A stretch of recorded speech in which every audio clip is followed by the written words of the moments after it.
Vamos a hablar hoy de los partidos políticos de una manera contraria a lo que todo el mundo lo hace. Vamos a hablar de ellos con objetividad y con un positivismo que es muy escaso. No les voy a decir nada que no haya publicado yo en mis 10 libros sobre este tema, en mis 300 columnas sobre el asunto. Sin embargo, yo quiero insistir en eso, que los partidos, primero que todo, no son nuevos, sino nuevísimos, que los partidos políticos son útiles y que los partidos políticos tienen futuro. Veamos primero por qué no son nuevos, sino nuevísimos. Se cree que siempre ha habido partidos políticos, que desde que la humanidad creó la cultura hace unos 5.000 años, ya había partidos políticos, disputas entre grupos por razones políticas. Pero Maurice Duverger, en su libro Los partidos políticos, nos ha dicho claramente que eso no se puede llamar partidos políticos, que eso son facciones. Las facciones entonces se daban en la antigüedad, se daban en la Edad Media, se daban incluso en la Edad Moderna, entre unos grupos que rivalizaban con otros.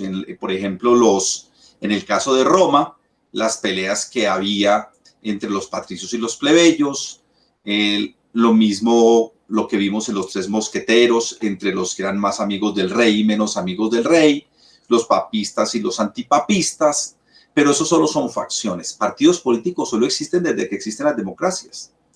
Y las democracias solo han sido inventadas y un poco después de que existieran. Las democracias solo existen, como todos saben, en 1658, por ahí, en el caso del Reino Unido de hoy, la Inglaterra de entonces, en 1789, en el caso de Francia, y en 1776, en el caso de Estados Unidos. Pero incluso Maurice Duverger dice que ni siquiera en esas incipientes democracias había partidos políticos. Él explica que para hablar de partidos políticos en estricto sentido, solo podemos mencionar a Estados Unidos por allá en 1850.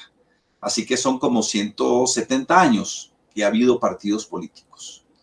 Pero además de que no son nuevos, sino nuevísimos, los partidos fueron poco estudiados. Durante el siglo XIX eran muy mal vistos.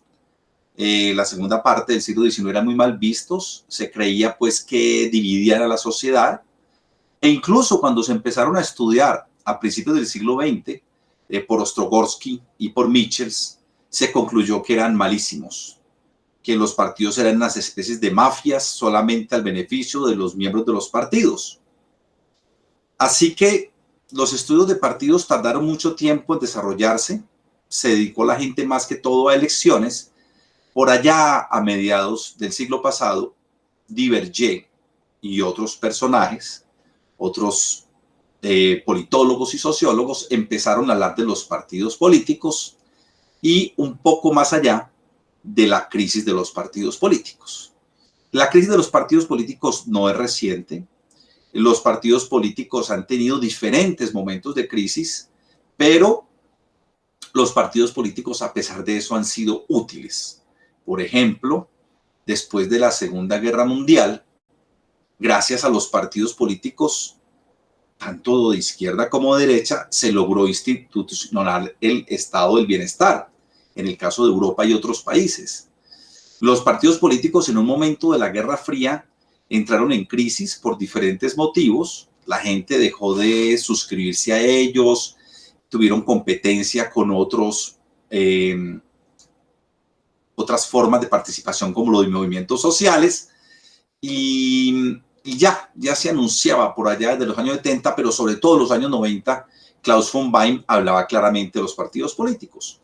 Sin embargo, este autor alemán decía que esos partidos políticos pues no eran del todo inútiles, que puede que ya no representaban a la sociedad, puede que ya ideológicamente no sabían las diferencias muy claras, pero que esos partidos políticos seguían siendo los que reclutaban las élites políticas. Y miren que esto se da en casi todos los partidos y países hoy en día. Los que hacen una transmisión de conceptos de la sociedad civil al Estado cuando llegan a través de los partidos, cuando llegan al poder. y los que hacen toda la movilización política y la concientización política por ciertas políticas públicas. Entonces ya desde los 90 von Meyer nos decía, pueden estar en crisis, pero el estado de partido se fortaleció, es decir, la competencia por el poder político en las democracias se ha fortalecido. ¿Por qué son útiles los partidos entonces, a pesar de su crisis? Porque si ustedes se fijan bien, a pesar de que las democracias se inauguraron por allá hace más de 200 años, lo cierto, un poco más de 200, entre 200 y 300 años, realmente las democracias en el mundo no se impusieron hasta hace muy poquito. Si ustedes piensan, para las personas que tienen mi edad, más de 50 años, nos tocó una infancia en la que, por ejemplo, España, Grecia y Portugal eran dictaduras. Una adolescencia en la cual toda Europa, toda América Latina, casi toda eran dictaduras, no había democracias. Y una juventud en la cual toda Europa del Este eran dictaduras. Mientras que hoy en día, ya en este siglo, estamos hablando para los que nacieron en este siglo, algunos de los que me escuchan, o por lo menos que son más jóvenes, ya les tocó toda una América, todo un continente americano con 2 o 3 excepciones democráticos estables, toda una Europa por las transiciones que hubo desde la caída del muro de Berlín, muchos países comunistas se volvieron democracias, pero además tenemos que una transición en otros países y podemos hablar entonces de un mundo casi que 50% democrático, incluyendo Oceanía, algunas partes de la India, el país superpoblado, del Asia, el país superpoblado de la India, y otros países asiáticos, incluso Sudáfrica y alguno que otro país europeo. Es decir, los partidos políticos, ahora que hay un montón de democracias, ahora sí que son más útiles, más necesarios, a pesar de que realmente es cierto, como dicen algunos autores, las democracias están fatigadas, hay protestas, la gente no cree en los partidos y todo lo que ustedes quieran, pero son necesarios. Y van a ser muy necesarios, no solamente por la democratización, sino porque la posmodernidad en la que estamos viviendo nos ha traído unos nuevos retos. La posmodernidad nos está diciendo que debemos buscar la manera de solucionar conflictos que antes no teníamos. ¿Cuáles son esos conflictos? El tema, por ejemplo, del medio ambiente. Si hay una gran transformación de la Tierra en el sentido de que se logró una clase media grandísima que nunca habíamos soñado, en países incluso no democráticos como China, esa clase media que se creó pues generó unos problemas ambientales difíciles de solucionar. Somos 7.500 millones de personas. Si la mitad de la población es clase media, pues eso sería un costo ambiental. Entonces hay que diseñar unas políticas públicas internacionales para enfrentar ese costo ambiental. Y eso sería muy difícil sin partidos. Tiene que haber unos partidos con unas claridades en políticas públicas e ideologías que una vez llegados al poder hagan pactos internacionales con partidos de otros países y se llegue a una solución que tiene que ser internacional, que no puede ser local. Pero ese no es el único problema. Nos hemos dado cuenta de que a pesar de que la pobreza disminuyó drásticamente, de hecho se pensaba bajar la pobreza en el año 2000 a la mitad para el 2030 y ya para el 2015 se había logrado, lo que no ha podido hacer la democracia es encontrar una fórmula para romper el desequilibrio económico tan tremendo que hay. Un señor Piketty escribió un libro, Capital, y demostró a ese señor que efectivamente hay una muy mala distribución de la riqueza, hay personas muy ricas. Otros informes han dicho pues que por lo menos 70.700.000 familias o personas tienen el 90% de los ingresos, y esto, ya que la mitad del mundo es democrático, se puede encontrar una fórmula para solucionar esto. Hay que buscar la clave. Las democracias están en ese dilema. O sea, por un lado está la gente de derecha que dice que no, que hay que desmontar el estado del bienestar porque eso agota las economías, porque la riqueza entonces no se puede crear. Y por otro lado están las personas de izquierda que creen que hay que redistribuir, y sacrificar a los capitales en beneficio de todos. Y esa fórmula no se ha podido encontrar, pero sin partidos políticos no hay manera de encontrar esa fórmula. Ahora, esa fórmula ya está hecha, se llama la tercera vía.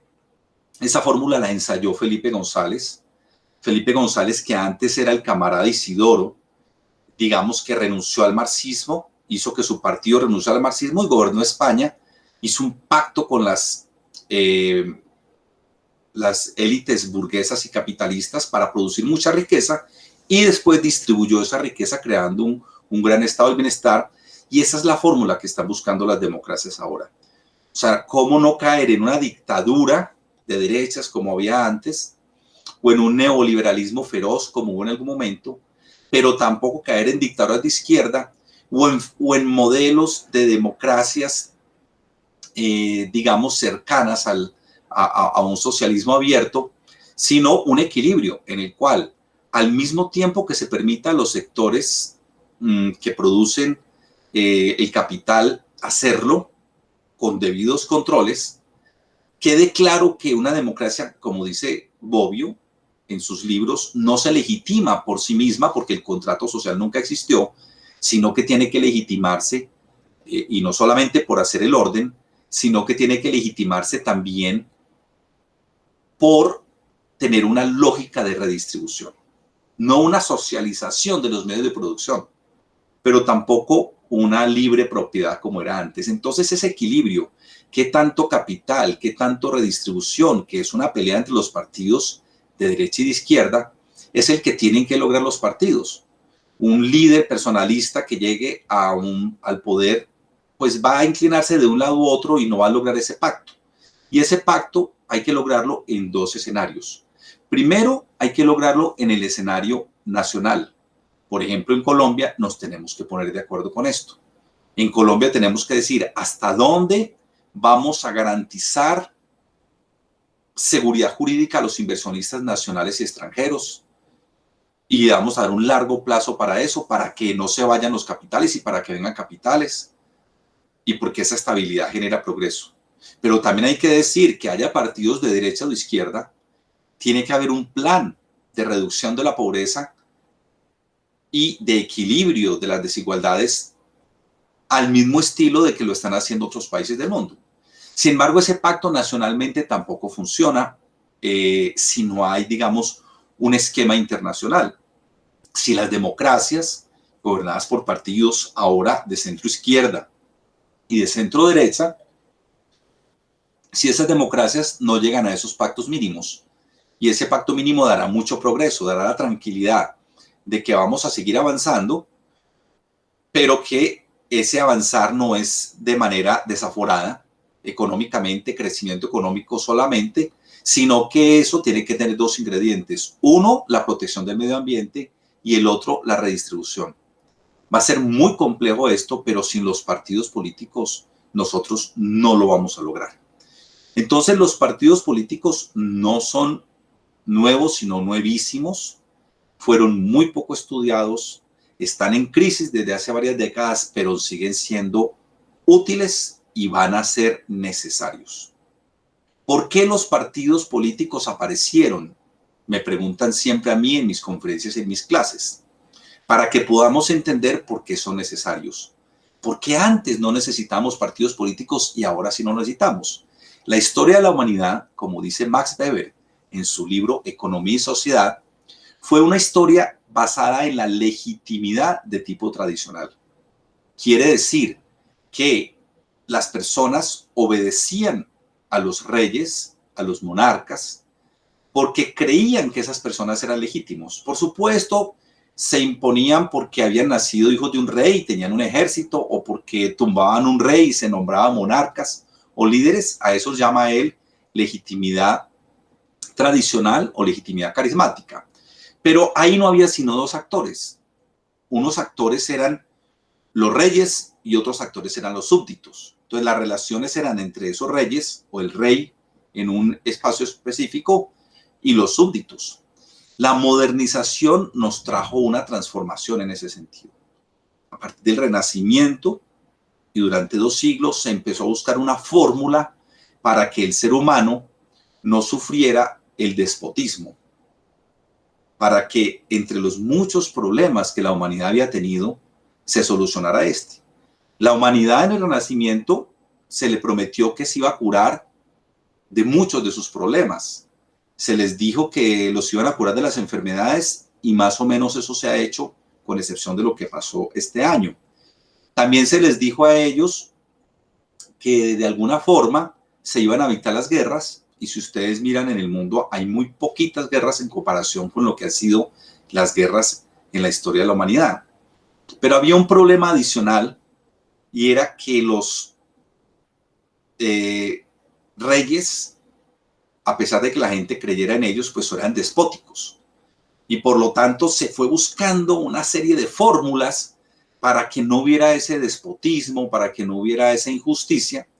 Esa fue una esperanza del Renacimiento, muy basada pues en ideas cristianas, hay que decirlo, y también en ideas anticlericales, pero en la combinación de ambas, y se llegó a la conclusión de que efectivamente había que crear un nuevo modelo, y que ese nuevo modelo no podía haber súbditos y no podía haber reyes.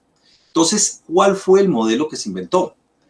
Vamos a reemplazar el rey por una cosa que se llama Estado, ese ente artificial que se llama Estado, que por supuesto coexistió con los reyes en un momento dado, pero que después fue desplazado el rey para que quedara solamente el Estado. Entonces vamos a crear un nuevo actor político. Ese actor entonces es el Estado moderno, con su centro de imputación de derechos y deberes. Ya no es el rey. ¿Pero con quién se relaciona? ¿El Estado se relaciona con súbditos? No. A pesar de que las personas que pertenecen a países donde hay realeza, pues se les sigue llamando súbditos, esas personas son ciudadanos. Entonces se crea una relación entre ciudadanos y Estado, que reemplaza la relación entre súbditos y rey, o digamos rey y sociedad civil. Entonces, ¿cómo hacer para que se entiendan? Como dice Max Weber, en la época de los súbditos y los reyes, pues la gente sencillamente obedecía a ese señor porque era el rey, porque creía que era legítimo, y también porque tenía un poder y por costumbre, pero sobre todo porque creía que era legítimo. Cuando nosotros hablamos del Estado, pues la gente tiene que creer que el Estado es legítimo, y en especial el Estado democrático. La gente tiene que creer que esa constitución es legítima y que uno va a hacer lo que ahí diga para que la cosa funcione. Pero ¿cómo relacionamos entonces a los nuevos actores, sociedad civil con Estado? Ahí es donde aparecen los parlamentos, el Parlamento sobre todo, el Congreso, la representación y los partidos políticos. Primero que todo, se elige la representación. Se dan cuenta de que no es posible hacer como en Grecia, que haya una democracia directa, porque los poquitos que eran ciudadanos iban a una plaza mientras los esclavos trabajaban y las mujeres no iban a esa discusión.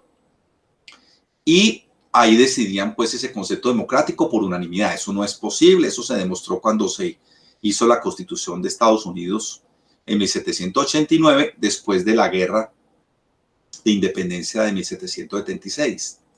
Pero entonces, ¿cuál es el otro problema? Había que crear una fórmula, y esa fórmula era que unos cuantos representen a otros. Eso se había creado ya en algunas instancias medievales, pero no existía como algo común. Y esa fórmula no podía ser la unanimidad, tenía que ser la mayoría. Ya en los monasterios medievales, nos dicen los autores, para elegir un abad se elegía por mayoría. Entonces esa costumbre ya venía de antes. Y decidimos en las democracias elegir por mayoría, que unos gobiernen, que el gobierno sea temporal, o sea, que la representación sea temporal. Y para que eso funcionara bien, nos terminamos inventando los partidos políticos. Los partidos políticos aparecen no como se piensa, con los Whigs y los Tories y otro tipo de experiencias de este tipo, sino que aparecen, dice Divergé, sobre todo en la Revolución Francesa, cuando se reúnen allí las personas representantes de diferentes regiones. Unos se unen por regiones, otros se unen por oficios, y ya muy avanzado el tiempo empiezan a unirse por ideas comunes hasta que aparecen los partidos políticos. Igual pasó pues en Estados Unidos e Inglaterra en diferentes procesos. Los partidos políticos entonces empiezan a ser como el intermediario entre la sociedad civil y el Estado, junto con los parlamentos, o digamos entre la sociedad civil y los parlamentos, y en los casos que hay presidencialismo, los parlamentos y el jefe del ejecutivo. El papel del partido es ese, ser intermediario, tratar de decir que representa, pero la representación pues no deja de ser una ficción. La representación es un actor que representa, un abogado que representa, un embajador que representa, pero nosotros en la democracia fingimos que los congresistas no representan, aunque en el fondo pues la mayoría, sobre todo en época de crisis, piensa que no representan. Pero bajo esa ficción creamos entonces los partidos políticos. El partido político entonces tiene una ideología y el partido político lo que hace es luchar por el poder a través de esa ideología mediante las elecciones, por no hablar de los partidos llamados antisistema. Estamos hablando de los que creen en el sistema y están en la democracia. Hay un autor que se llamaba Michels que decía a principios de siglo que los partidos eran unas puras mafias, que todo partido se volvía una mafia, lo llamaba la ley oligárquica o la ley de hierro, la oligarquía.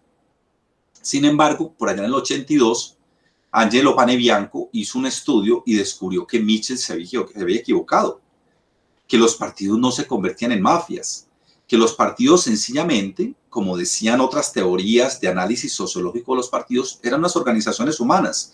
Y como toda organización humana, están en dilemas.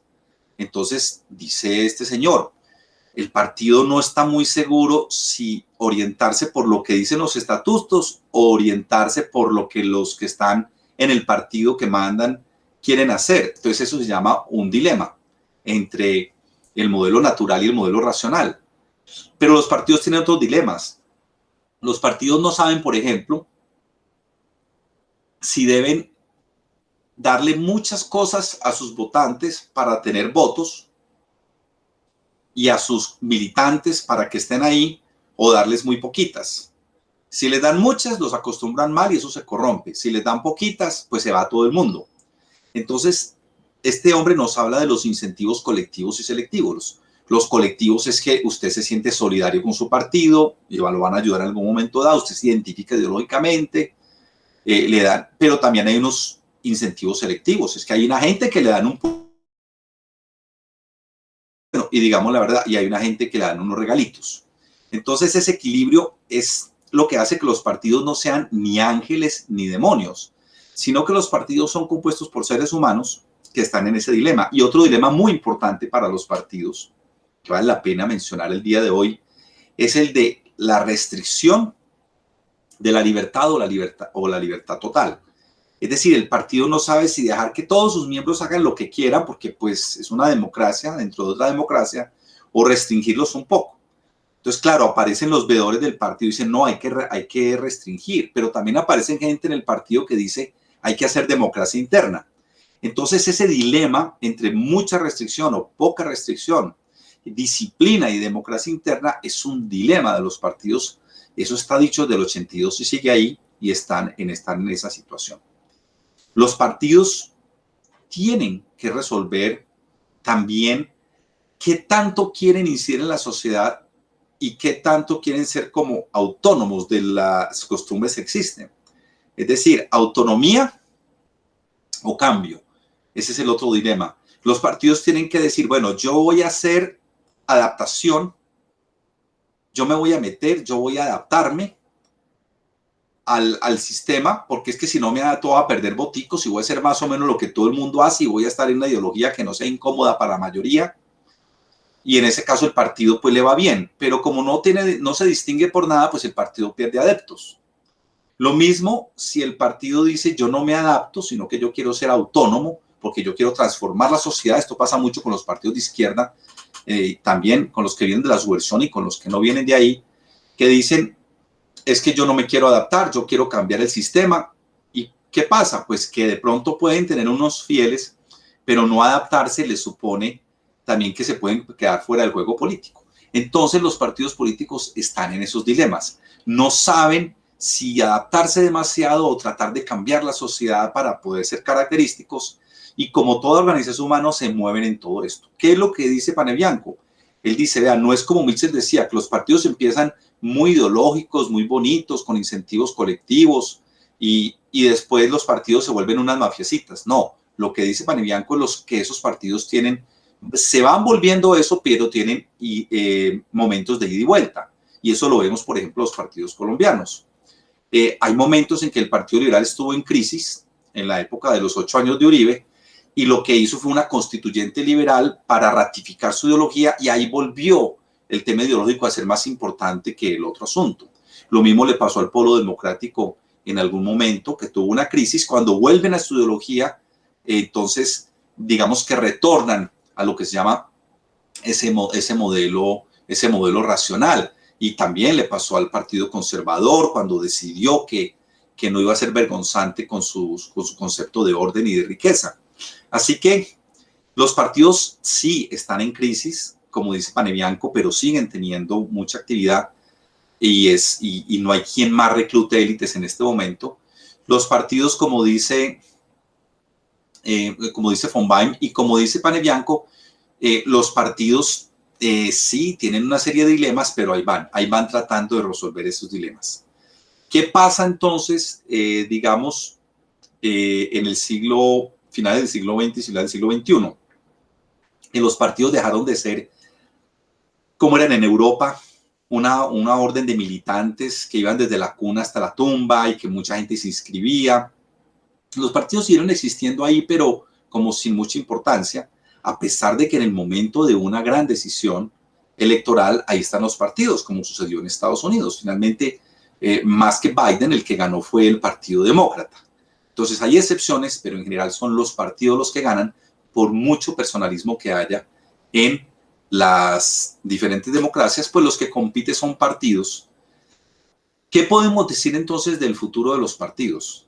Los partidos nos han dicho siempre que están a punto de acabarse. Hace 35 años comencé a estudiar los partidos políticos en la Universidad Pontificia Bolivariana, en la que estudié Derecho, y me dijeron que era absurdo que yo me iba a quedar sin trabajo, porque los partidos se iban a acabar. Después me fui a hacer la especialización en Derecho Constitucional y también la gente me decía, ¿para qué estudias eso si los partidos se van a acabar? Cuando hice el doctorado en Ciencias Políticas y Sociología, peor, porque mi tesis fue sobre esos temas, que los partidos iban a acabar, que yo no tenía. Bueno, después el postdoctorado también sobre los partidos en los congresos. Bueno, han pasado 35 años y los partidos siguen vivitos y coleandos. Son hard to kill. Cada vez que doy una conferencia dice hard to kill, difíciles de matar. Sin embargo, uno habla con expertos, sobre todo gente que pertenece a los partidos, pero algunos académicos, y dicen que sus partidos tienen los días contados. Yo no creo en esa futurología. No me gusta hacer futurología estilo Hunger Games o Divergente o estas cosas, sino más bien ver lo que hay. ¿Qué es lo que nosotros vemos? Si vemos unos partidos en crisis o unos partidos como actores en medio de varias crisis. Vemos que América Latina en un momento dado apostó por partidos de derecha en los 90, después a finales del siglo, finales del siglo y comienzos de este apostó por partidos más de izquierda, y está resolviendo una serie de dilemas, pero en esos dilemas están los partidos. En el caso de Brasil está el Partido de los Trabajadores. Algunos partidos, digamos que fueron hechos como la medida del personaje, pero finalmente van a tener existencia propia. Lo mismo en Estados Unidos. La gran crisis partidista que hubo con el presidente Trump, pues digamos que se superó o se está superando porque otra vez se está hablando de una vida de partidos y no una vida de personajes. Pero la propia Europa lo sufrió también en el Brexit, que en este canal en este año hicimos un análisis en varios escenarios sobre el Brexit. El Brexit también era una crisis de partidos en cierta forma porque los partidos, digamos que no tuvieron la presencia que ahí debían tener. Del mismo modo, en Europa, en España, por ejemplo, una tremenda crisis de partidos porque antes estaban el PSOE y el PP y más o menos tuvieron una estabilidad durante el tiempo, pero entraron en crisis, fueron reemplazados ya gran parte de sus escaños por partidos de derecha como Vox, por partidos de izquierda como Unidas Podemos y otros más, y Ciudadanos, en este caso de este país, y ese sistema multipartidista se volvió ingobernable. Apenas están encontrando la fórmula, pero miren ustedes, la fórmula la están encontrando con partidos. Inglaterra, Gran Bretaña tiene que encontrar la fórmula con partidos. Estados Unidos también. Y no se diga Colombia. Entonces, por supuesto, yo sé que van a decir, bueno, ¿y qué hay de los partidos políticos en Colombia? Los partidos políticos en Colombia, en todos estos libros que hemos escrito, hemos hablado de ellos, han tenido diferentes etapas. En una etapa, hablábamos en un libro llamado Rojo Difuso Azul Pálido. O sea, los partidos por allá, antes de los 90 y durante gran parte de los 90 se estaban difuminando. Los partidos estaban fragmentados, el liberal, el conservador estaba muy pálido. Bueno, y finalmente fueron desplazados en gran medida por otros partidos. Pero hubo otro momento, como señalamos en este libro, donde se ve el reloj de arena, cómo los partidos se fragmentaron. Entonces pasaron de ser débiles a fragmentarse. Después vino la Constitución del 91. ¿Qué pasó con la Constitución del 91? Pues que fue mal diseñada en términos de partidos, digamos la verdad. La Constitución del 91 dijo que cualquier persona podía crear partidos, no prohibió la doble militancia, no puso umbral, no puso lista única, porque era un espíritu pues abierto y también por falta de asesoría técnica, yo creo, y porque no fue aceptado, digamos, el tema de la democracia interna, por ejemplo, por Álvaro Gómez ni por Navarro Wolf, y tuvimos entonces un sistema de partidos que ya no era un bipartidismo ahí fraccionado, sino un bipartidismo muy complejo, hiperfraccionado, que se intentó solucionar con reformas políticas. En el 95 Samper y Serpa intentaron hacer una reforma política muy interesante para organizar los partidos, para que no hubiera tanto personalismo, para que tuvieran ideología, y crearon todas las figuras para eso, pero por el proceso 8000 eso no prosperó. Incluso durante el gobierno Pastrana posterior, esas normas más o menos quedaron en las propuestas que ellos hicieron. Esas normas quedaron, pero se cayó al octavo debate porque esa reforma política creó un Frankenstein. Y llegamos al gobierno de Uribe y él puso algunas de esas en su propuesta, digamos, de aprobación popular, pero esa propuesta cayó y tuvo que ser el Congreso en el 2013 el que hizo una reforma con democracia interna, con umbral, con lista única, con lista cerrada, aunque fuera opcional, y se nos organizó un poquito el sistema de partidos, pero no funcionó tanto porque coincidió pues también con la parapolítica y con otros fenómenos negativos. Y venimos haciendo reformas, la del 9, pero y otras que se aprueba se aprueba entonces la reelección, se quita la reelección, se ponen restricciones a los partidos para que no den avales de manera tan graciosa y tenga responsabilidades, pero finalmente no hemos hecho una gran reforma política. Mi último libro se llama Reforma Política Ya, en mi canal de YouTube, Política para Extraterrestres, por David Roll. Ustedes pueden ver todos los análisis que hemos hecho desde el Observatorio de Partidos, que está allí, libre, gratis, desde nuestros libros, desde nuestros artículos, analizando esa reforma política que desafortunadamente, como verán ustedes en algunos de los videos que tenemos ya publicados en el canal, pues está muy en el aire. Hay 3 propuestas de reforma política, hay una reforma política que prácticamente no se ha presentado, otra que se hundió y la que queda no tiene respaldo, y al mismo tiempo se está haciendo un código electoral que se supone que es solamente técnico, pero algunos expertos piensan que puede tener muchos elementos de reforma política que no pueden hacerse de esa manera, sino a través de una gran consulta. ¿Qué hemos dicho en todos nuestros libros y artículos sobre la reforma política enfocada hacia los partidos? Nosotros lo que hemos dicho es que las reformas políticas no se pueden lanzar al Congreso de esa manera, que las reformas políticas primero deben consultarse a los expertos, para eso estamos, antes éramos 5 gatos, ahora podemos ser 30 o 40 personas que sabemos del tema, a ver si nosotros logramos un consenso de las 4 o 5 cositas que puedan ser buenas o que sean negativas. Después debe preguntarse a la sociedad civil, a las organizaciones de la sociedad civil y a los ciudadanos directamente, y cuando se hayan logrado sus consensos, ir a los partidos políticos, no al Congreso, y decirle al Partido Liberal, bueno, vea, este fue lo que se ha podido lograr en esa democracia deliberativa. Ustedes apoyarían esto, esto y esto, como en su momento se apoyó, por ejemplo, el umbral y la lista única. Y después de que los partidos digan, sí, yo le jalo a eso, entonces que los partidos puedan llegar en el momento del Congreso, ya es sí, aplanadora o pupitrazo, como ustedes quieran, pero porque ya se pactó. Lo que no está bien es hacer una reforma política tarde, lanzarla allí cuando está acabando un gobierno, termina aprobando 2 o 3 cositas, meterle 4 o 5 miquitos y gorilas, esa es la gran dificultad. Pero en este momento el Congreso está en capacidad de reaccionar como reaccionó el Congreso del 2003, ponerse de acuerdo las diferentes corrientes, con ayuda de los partidos sobre todo, a pesar de que algunos ya se salieron de los partidos, y decir, venga, vamos a apostar por esta reforma política. Si le jalamos a la lista cerrada, y si le jalamos a la lista cerrada, ¿a partir de qué momento?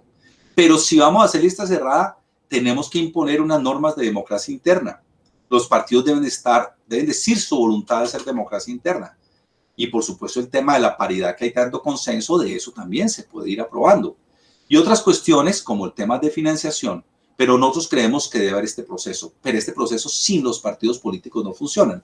Entonces en Colombia, a pesar de toda la crisis que se dice, a pesar de que hay gente que se salió de los partidos, que los partidos se están escindiendo, que están creando normas para quitarles personalidad y protagonismo, lo que hay que hacer es reforzar los partidos políticos, hacer que los partidos políticos, digamos, se vayan uniendo, los partidos políticos de izquierda, que los partidos de centro derecha también tengan como ciertas afinidades, y lo mismo los partidos que están entre el centro izquierda y la centro derecha, digamos que el elector tenga claridad. Yo quiero que me gobierne un partido de izquierda moderada, o un partido de derecha moderada, o un partido de centro, y así yo voto según esas alianzas, pero en la confusión actual va a ser muy difícil esas elecciones.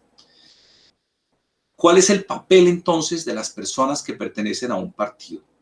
Primero que todo, no se deben sentir avergonzados, sino orgullosos.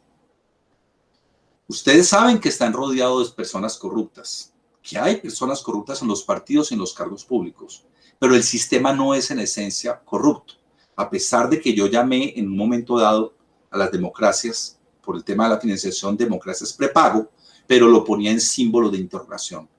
Entonces, yo le estoy hablando a los políticos honestos de los partidos. Siéntanse orgullosos de pertenecer a un partido. Están cumpliendo una función social, están cumpliendo una función política, y si hacen su profesión correctamente, va a ser muy benéfico para las personas. O sea, pertenecer a un partido es importante, militar en él.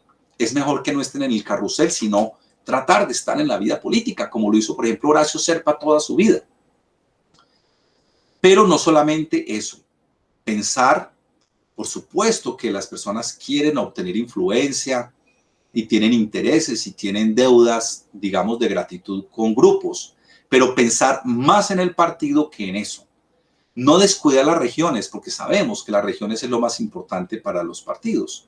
En Colombia, nosotros, para los congresistas y hasta para los partidos, nosotros hicimos un estudio desde el 94 con la Universidad de Salamanca, en mi grupo de investigación, el grupo de investigación UN Partidos, que estamos desde mucho tiempo estudiando estas cosas, y veíamos eso en Colombia, que definitivamente lo primero es lo que sea favorable para la región y después lo del partido.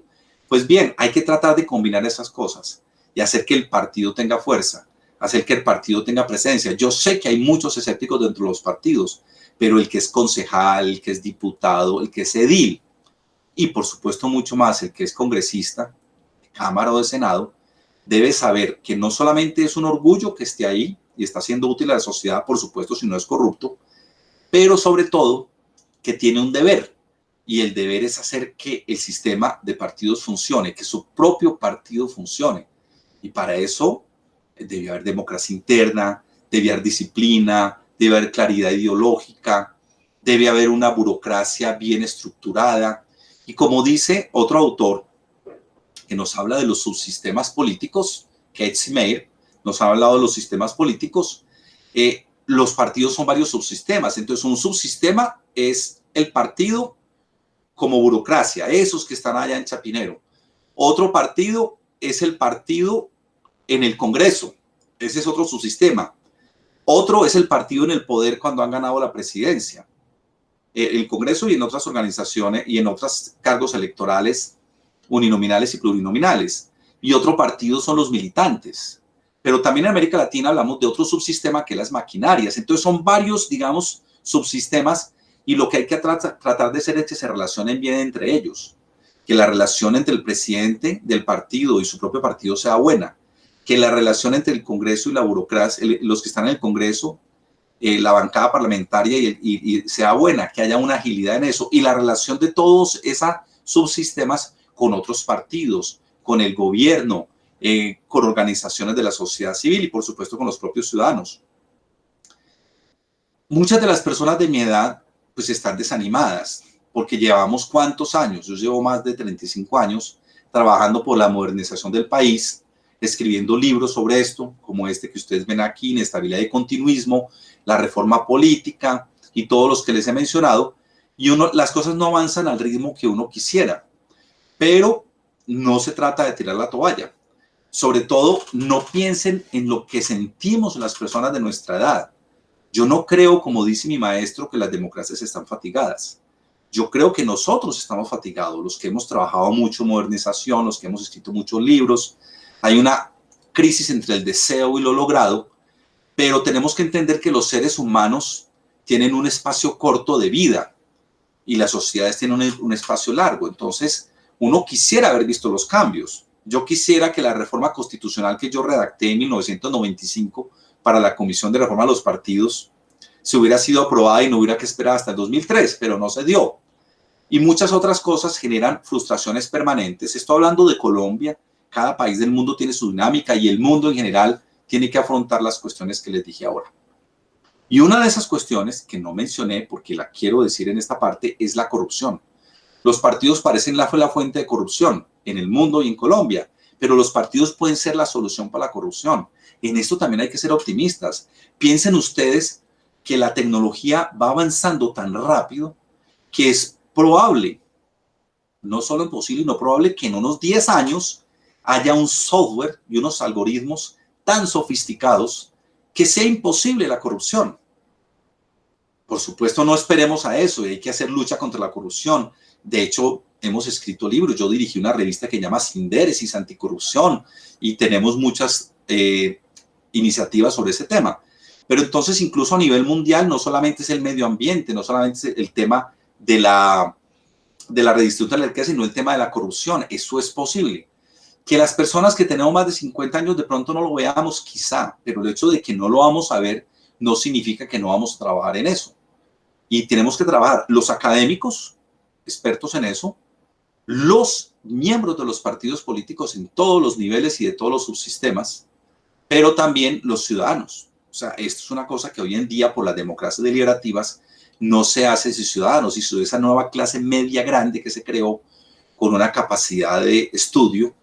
Así que ustedes me dirán, usted es demasiado optimista. Y dice, pues soy optimista, pero tal vez no en vida mía. O sea, tal vez este escenario se dé cuando yo no esté acá o vaya avanzando mucho más lejos, pero muchos de ustedes son jóvenes. Entonces, proyéctense. Los que son muy jóvenes son concejales, son ediles o son ciudadanos comunes o son académicos jóvenes.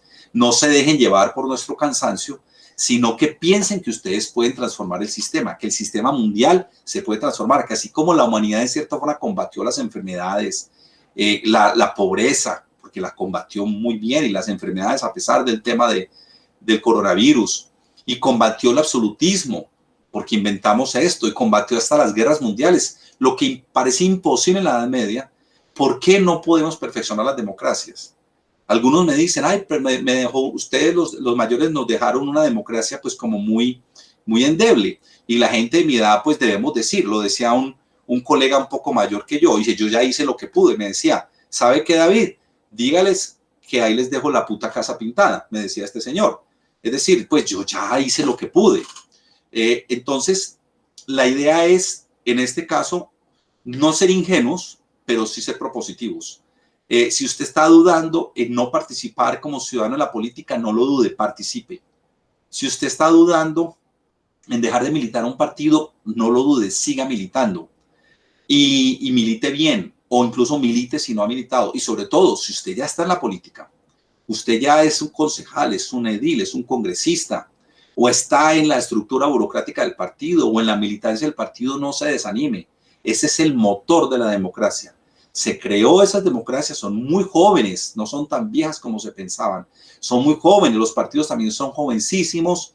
Entonces, el siglo XXI nos trajo un mundo lleno de democracias, con unas grandes clases medias y con unos problemas adicionales, pero ¿cómo vamos a matar el tigre y asustarnos con la piel? Ya se logró todo eso, lo impensable, que hubiera 7.500 millones de personas en el mundo y que la pobreza no se hubiera diseminado, como decía Malthus, sino que se hubiera reducido bastante, incluso en países no democráticos. Entonces nos desanimamos porque no vamos a poder acabar con la corrupción. Los partidos se van a hundir. No es la historia de la humanidad. Si ustedes miran la historia de la humanidad durante 5.000 años, ha sido superarse cada vez y dejarle a las otras generaciones en lo que se pueda. Y ese es el propósito. Algunos jóvenes van a ver cosas en vida, resultados pequeños y seguramente resultados grandes. Y va a volver a haber problemas de guerrilla, de paramilitarismo, de grupos al margen de la ley organizados y todo lo que ustedes quieran, crisis mundiales, pandemias, pero la humanidad está en ese intento de mejorarlo. Y claro, los ciudadanos estamos un poquito muy cruzados de brazos esperando que otros lo hagan, pero los ciudadanos también se van a tener que poner en eso, en modificar la sociedad, en apoyar a los partidos. Sin embargo, los protagonistas son sobre todo los que están en los partidos.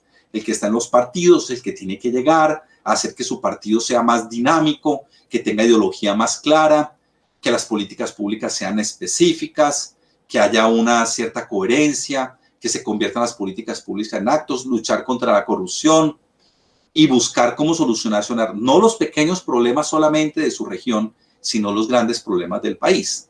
Así que el lugar correcto para muchos es hacer política, y creo que los que están haciendo política se lo deben decir a sus familiares, a sus hijos, a sus amigos, decirles: vea, estar en un partido no es pecado, es todo lo contrario, es una virtud.